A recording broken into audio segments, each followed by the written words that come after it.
ফেসবুকে একটা পেজ খোলো, ভিডিও দেওয়া শুরু করো।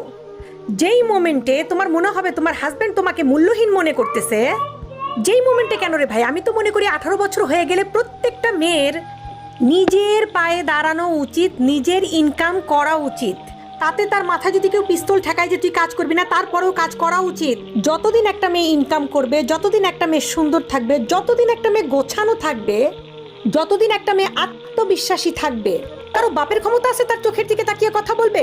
জাস্ট চিন্তা করো, তোমার বেতন মাসে 10 লাখ টাকা, তুমি 10 লাখ টাকা মাসে ইনকাম করো, তোমার শাশুড়ি এসে তোমার পা টিপবে।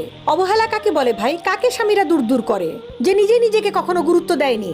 একটা কথা মনে রাখবেন, তুমি গবরে জন্মেছো, নষ্ট জায়গায় জন্মেছো, নষ্ট পরিবেশে বড় হয়েছো, এটা তোমার অপরাধ না। তোমার অপরাধ হচ্ছে তুমি পদ্মা নদী দেখেছো, টলটলে জল দেখেছো, তারপরেও তুমি নর্দমায় পড়ে আছো।